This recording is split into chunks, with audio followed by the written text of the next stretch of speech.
Será que nós aprendemos com as guerras? Este é o Visão Libertária, sua fonte de informações descentralizadas e distribuídas.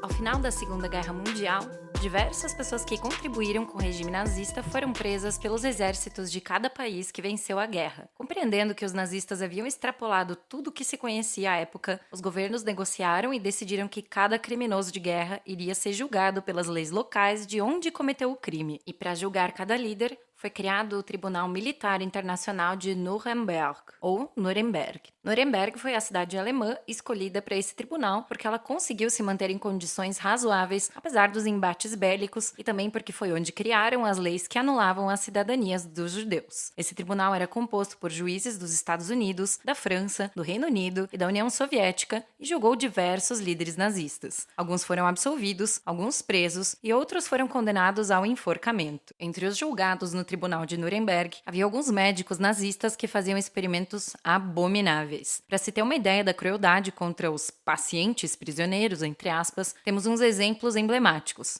Eles faziam um experimento para estimar a altitude máxima na qual um piloto aéreo nazista poderia suportar a rarefação de oxigênio. Nele, os prisioneiros eram trancados em uma câmara de compressão atmosférica até o seu limite de capacidade respiratória. Só de imaginar isso é de perder o fôlego. Outro experimento era imergir a cobaia na água quase congelada até sofrer hipotermia, para que então os médicos exercitassem tentativas de tratamento contra os níveis super baixos de temperatura corporal. Os prisioneiros que fossem gêmeos eram os preferidos dos experimentos nazistas, especialmente o famoso médico Josef Mengele, mais conhecido como Anjo da Morte de Auschwitz. Os gêmeos eram, digamos, muito úteis para experimentos genéticos. Por exemplo, injetar tinta nos olhos para saber se a pigmentação ocular seria alterada. Ele foi especialmente cruel. Ele costurou gêmeos, injetou clorofórmio no coração deles enquanto estavam vivos e ainda colecionou os olhos das suas vítimas após a morte delas. Além disso, foram feitos experimentos com os gases fosgênio e mostarda, com imunizantes diversos, com enxertos ósseos, etc.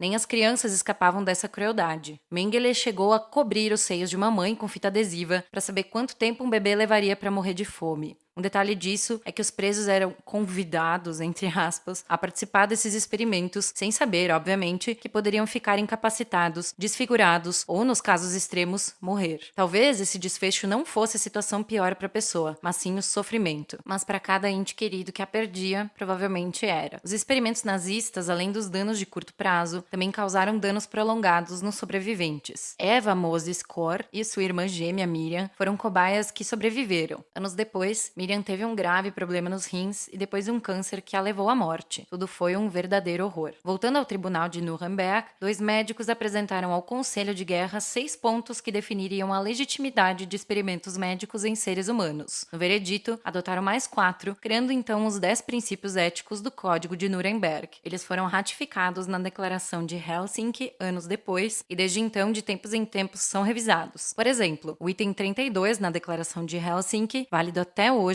diz que, no tratamento de um paciente, quando métodos profiláticos, diagnósticos e terapêuticos comprovados não existirem ou forem ineficazes, o médico, com o consentimento informado pelo paciente, deverá ser livre para utilizar medidas profiláticas, diagnósticas e terapêuticas não comprovadas ou inovadoras, se em seu julgamento elas oferecerem a esperança de salvar a vida, restabelecer a saúde e aliviar o sofrimento. Lembrou de alguma coisa de 2020? Então, e os princípios éticos de Nuremberg são: 1. Consentimento voluntário do ser humano é absolutamente essencial. Significa que o paciente de um experimento deverá ter capacidade legal de consentir. A autorização nunca deve ser obtida por meio de força, fraude, mentira, coação ou ainda algum tipo de restrição. E também não se pode perseguir alguém por não querer participar de um experimento científico. Todo mundo concorda com isso, no mínimo para si mesmo. O problema ético é que alguns ignoram quando é contra os outros. Além disso, o paciente deve ter total conhecimento dos riscos, dos possíveis efeitos colaterais e da duração do experimento. Ao seguir estes princípios, não pode haver experimentos com duração indeterminada, por exemplo, que a aplicação de algum medicamento, originalmente de uma dose, seja alterada para haver doses adicionais ou muito menos mudar recorrentemente para mais aplicações. No caso de pacientes considerados incapazes, como por exemplo bebês, os tutores legais é que devem dar o consentimento, mas em caso de crianças, tanto ela quanto o responsável legal é quem devem consentir. No caso dos pacientes dos médicos nazistas, além de serem coagidos a participar dos chamados tratamentos, eles sequer sabiam dos riscos. E a responsabilidade pelo experimento é do pesquisador que iniciou a experiência. Continuando,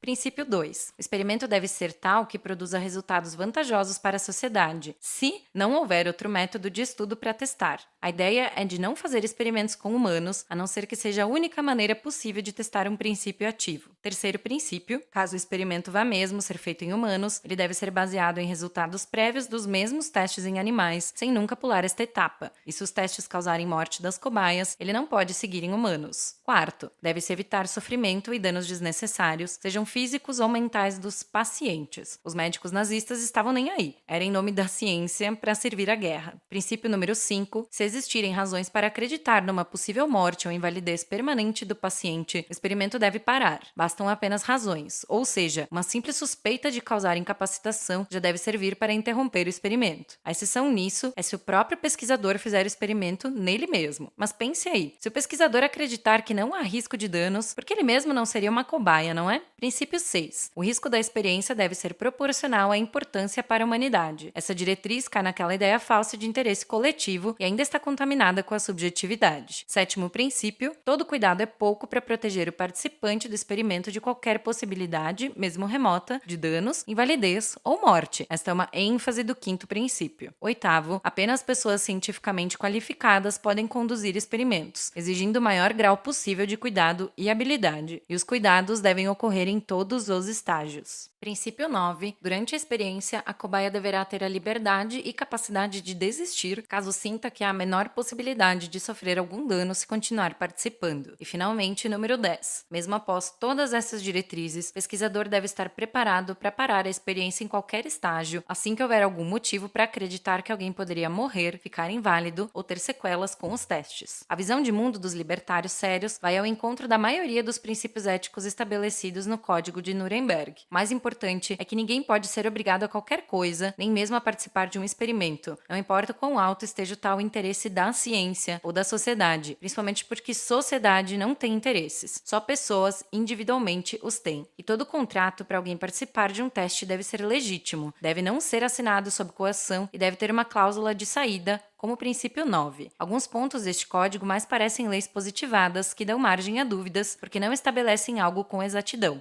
Por exemplo, o princípio 8, que diz que o experimento só pode ser feito por pessoas cientificamente qualificadas. Mas qualificadas por quem? Sempre vemos pessoas enaltecidas como especialistas pelos que concordam com as suas conclusões e visão de mundo. E há muito tempo aprendemos que toda premiação ou qualificação diz mais sobre o certificador do que sobre o laureado. E ainda no princípio 8, como os leigos podem avaliar o maior grau de cuidado e habilidade, temos que confiar em autoridades científicas e políticas? Já sabemos no que isso dá. Apesar dessas fragilidades éticas, o Código de Nuremberg mudou o que se chama hoje de bioética e trouxe para a discussão o que um ser humano pode ou não fazer com outro, mesmo em nome da ciência. Algum tempo depois, a Declaração Universal sobre Bioética e Direitos Humanos ainda trouxe mais clareza sobre as questões levantadas em Nuremberg. No artigo 3, item B, por exemplo, temos: os interesses e o bem-estar do indivíduo devem ter prioridade sobre o interesse exclusivo da ciência ou da sociedade. Isso mesmo. Está correto. Infelizmente, essa história do julgamento e do Código de Nuremberg tem caído no esquecimento. Ao se perguntar por aí se alguém já ouviu falar disso, é uma pena ver que a história tem um estranho costume de se repetir, principalmente por não nos lembrarmos dela. Era o escritor inglês George Santayana que dizia: aqueles que não podem lembrar o passado estão condenados a repeti-lo. Obrigado por sua audiência. Esse artigo foi sugerido e escrito por Anarco Capivara, revisado por Stan Calderelli e narrado por Salander. Se você gostou desse vídeo, clique no ícone de curtir abaixo e compartilhe o vídeo em sua rede social. Se você deseja ser notificado de outros vídeos, clique em se inscrever e depois no ícone de campainha. Até a próxima!